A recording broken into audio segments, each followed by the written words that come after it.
Today we have a lot of updates from the Liman direction.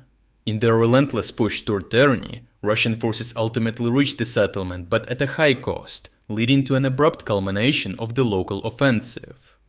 Sensing this shift, Ukrainian forces launched intense counterattacks to reclaim lost ground, driving the exhausted Russian units to a standstill. In recent days, Russian forces have intensified their assault on Terny, advancing both from the northern road and across open fields to the east. Terny has become a strategic priority for Russia, serving as a key node in Ukrainian defenses on the eastern bank of the Zherebets River. Capturing Terny could potentially lead to a collapse of Ukrainian positions along this bank. To achieve this, Russia has committed some of its best units, drawn from the 144th Motorized Rifle Brigade. Two primary factors explain Russia's initial advances toward Terny. First, Russian forces leveraged air support with intense Fab-500 bombardments targeting Ukrainian positions in Terny, closely coordinated with advancing infantry. Second, the Ukrainians now lack the substantial buffer zone that previously slowed Russian advances.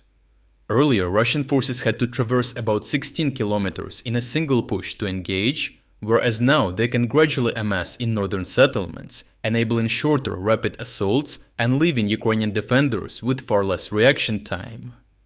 The Russian operation relied on successive continuous waves of assaults, which encountered fierce resistance from Ukrainian artillery and FPV drones. Numerous geolocated videos have surfaced, highlighting significant Russian personnel and equipment losses. Some footage shows personnel carriers destroyed by Ukrainian FPV drones and anti-tank guided missiles.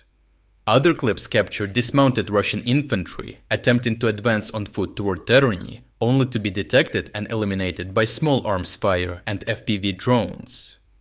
The complete uncensored footage can be found on our Telegram channel through the link in the description. However, various military analysts have raised concerns about the sustainability of Russian operations due to high casualty rates driven by two primary factors. First, Ukrainian forces maintain a fire control advantage from elevated positions on the West Bank, giving them a clear view of Russian movements and enabling precise coordination of ground forces, artillery, and FPV drone strikes.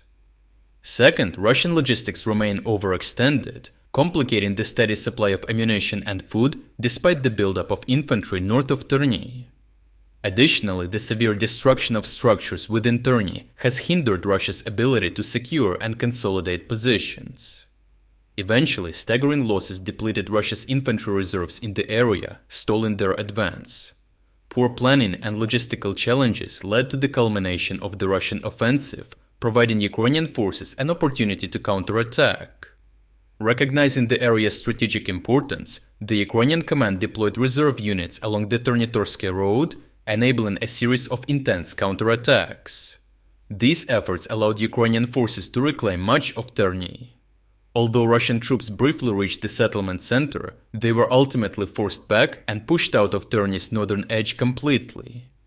Overall, Russian forces committed significant resources, including some of their best units, to high-cost assaults to reach Terny.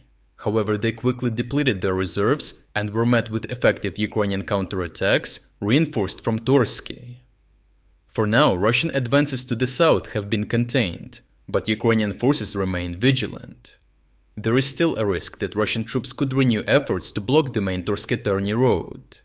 In response, Ukrainian command is expected to continue deploying reserve units to secure their positions and contain Russian forces east of the Zherebets River.